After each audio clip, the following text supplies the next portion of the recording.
Je vous propose de suivre ce nouveau rendez-vous de l'économie. On va parler green et petites balles de golf. Nous recevons aujourd'hui sur ce plateau Hugues Van Bromersch. Bonjour. Bonjour Hélène. Alors vous êtes le gérant du club de golf de Mérigny, situé à 20 minutes au sud de Lille. Expliquez-nous, alors le golf s'est construit sur une ancienne exploitation agricole. Oui, c'est bien ça, c'est une ancienne exploitation agricole, donc 185 hectares qu'on aménage donc pour la commune. Donc la partie agricole était exploitée en partie par mes parents, par ma famille. Et donc sur un choix de mon papa, il s'est orienté vers la construction d'un golf. Oui, c'est une décision qui a été mûrement réfléchie. Personne ne voulait prendre la relève de l'exploitation agricole. Voilà, c'est bien ça. Donc on était tous partis dans des voies plutôt industrielles, d'ingénieurs. Et mon papa donc a lancé ce projet il y a une vingtaine d'années, donc avec une collaboration avec la mairie. Et donc une partie administrative assez longue, assez complexe. Mais aujourd'hui, on y est arrivé avec un projet qui n'est plus un projet, mais qui existe.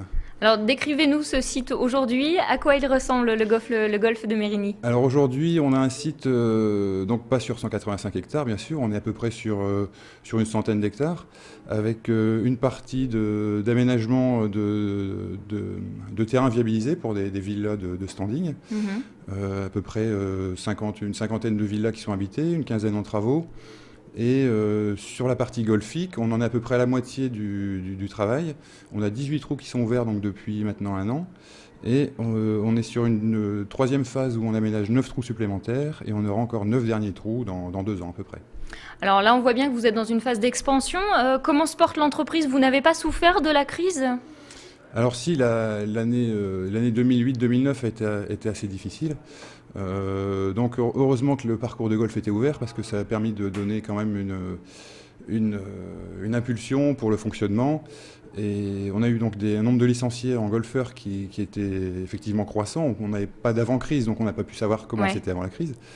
Et donc aujourd'hui, on a eu 485 licenciés, on a 225 abonnés. On a la 3e école de golf au nord de Paris, donc la première étant sur Bondu et l'autre sur Inésis Golf Park. Et donc la partie crise était un petit peu plus difficile au niveau de l'aménagement du domaine, du lotissement. Et donc on a attendu les plus beaux jours. Effectivement, depuis juin 2010, on a une période qui est plus favorable et on a des nouvelles constructions qui démarrent cette année.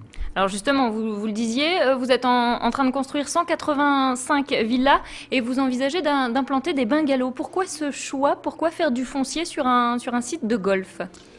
Alors en fait, pour construire un golf aujourd'hui, les frais sont énormes. Donc la seule solution technique et viable, c'est qu'il y a un domaine complet, donc c'est-à-dire des villas, des terrains libres de constructeurs.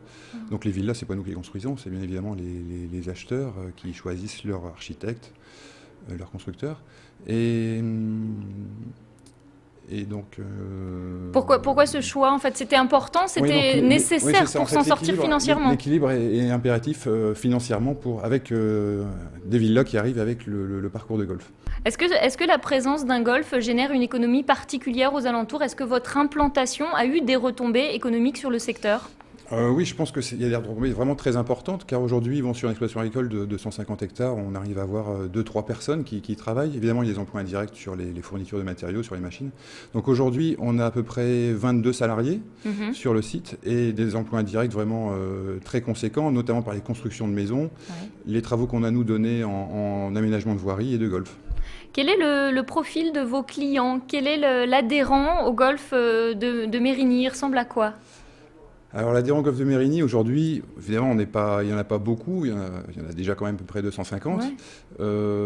C'est des personnes qui sont locales, donc à environ une vingtaine de kilomètres maximum, donc aussi bien principalement du sud de l'île, de la partie qui vient de Sizouin jusqu'à Seclin, en passant par Templeuve, et aussi de Douai ou vers Valenciennes. Donc on a énormément de gens qui ont débuté le golf, parce qu'il n'y a pas de golf à Mérigny.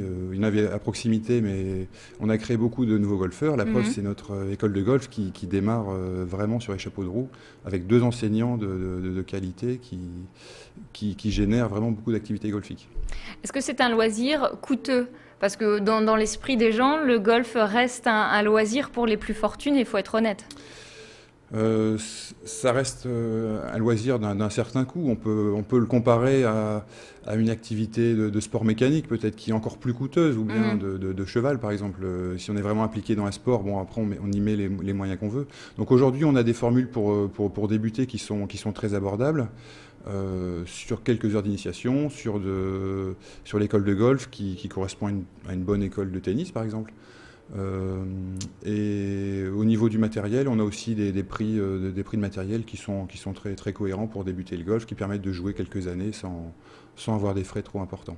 Comment s'est passée justement la commercialisation de ces villas que vous proposez? C'est bien parti ou comment ça s'est passé? Alors les villas, en fait, on n'était pas du métier du tout de l'immobilier, donc on a confié donc, la commercialisation à des professionnels pendant les premières années. Et donc maintenant, on s'est recentré un petit peu sur cette activité propre et on commercialise nous-mêmes.